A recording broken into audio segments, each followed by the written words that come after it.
O programa espacial brasileiro renasceu com Bolsonaro. Ajude o canal a manter a qualidade e frequência dos vídeos doando qualquer valor no site Apoia-se. A sua contribuição será muito bem-vinda. O nível de desenvolvimento e autonomia tecnológica de um país contribuem para o fortalecimento de sua soberania e maior crescimento econômico e social. O espaço é um ativo considerado estratégico e ainda um potencial foco de investimentos.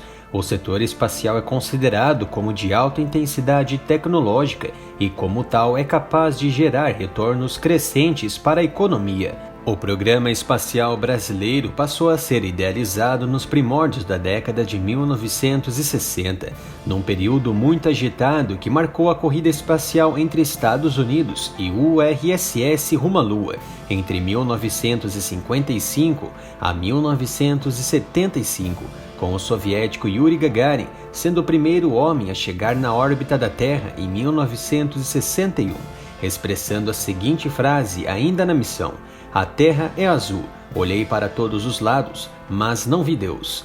Gagarin morreu 7 anos depois durante um trágico acidente com o caça MiG-15.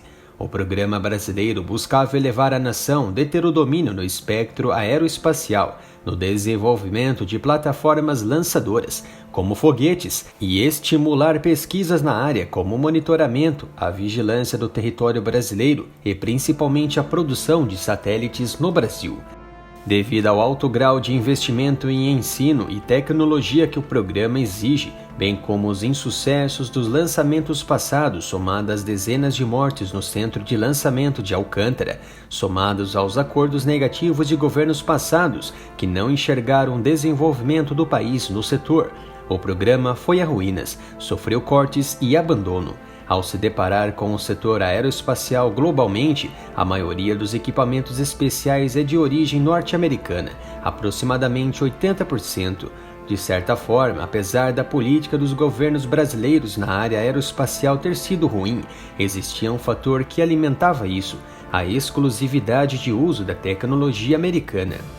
Como os dispositivos brasileiros utilizam essa tecnologia para qualquer tipo de atividade, por exemplo, o lançamento de satélite, é necessária autorização dos Estados Unidos mediante acordos bilaterais, conhecido como Acordo de Salvaguardas Tecnológicas, TSA, um entrave tanto no desenvolvimento espacial.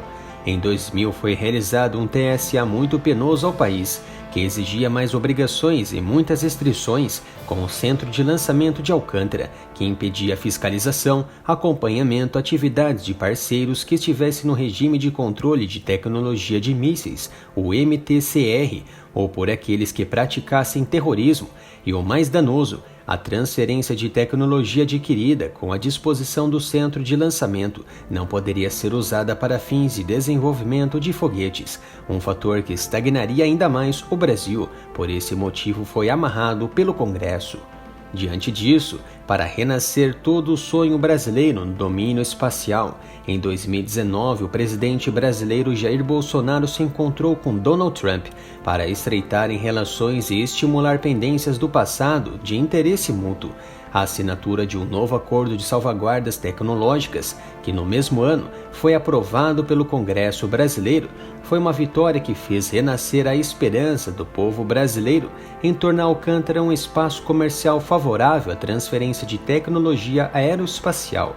Vale destacar que esse acordo de 2019 é uma versão atualizada daquele já mencionado de 2000.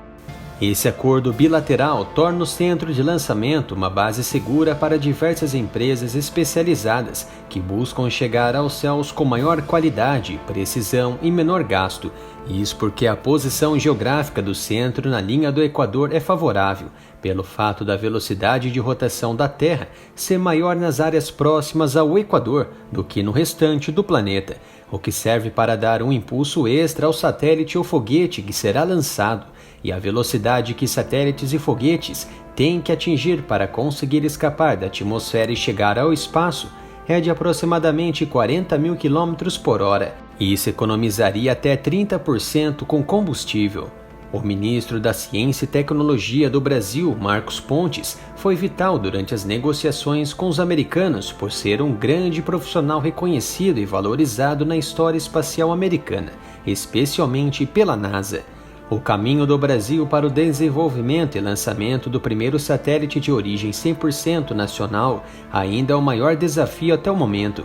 Até agora só foi possível com parcerias internacionais, com a China, iniciada em 1988, com a Alemanha, que dura mais de 40 anos, e entre outras nações. Algumas imposições no acordo atual com os Estados Unidos são mais recíprocas. Agora o governo receberá informações mais detalhadas sobre o que e quem está circulando em território nacional. Também se aplicam as inspeções de instrumentos e materiais que serão destinados ao Centro de Alcântara. Uma mudança positiva, aquela vista no Acordo de 2000, está na flexibilidade do uso da base brasileira. Outras nações que não fazem parte do regime de mísseis podem fazer uso da mesma mediante apreciação do Brasil e Estados Unidos.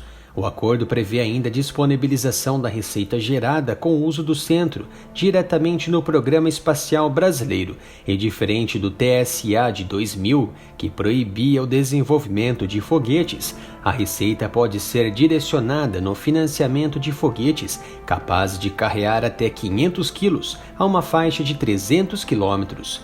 Segundo o próprio Marcos Pontes, o renascimento do Programa Espacial Brasileiro, mediante acordo bilateral firmado com os americanos, vai trazer aproximadamente 3,5 bilhões de dólares ao Brasil, elevando o setor aeroespacial e gerando desenvolvimento no estado do Maranhão, sem mencionar a competitividade pela base brasileira e o futuro domínio do espectro espacial, este o maior sonho atual do Brasil.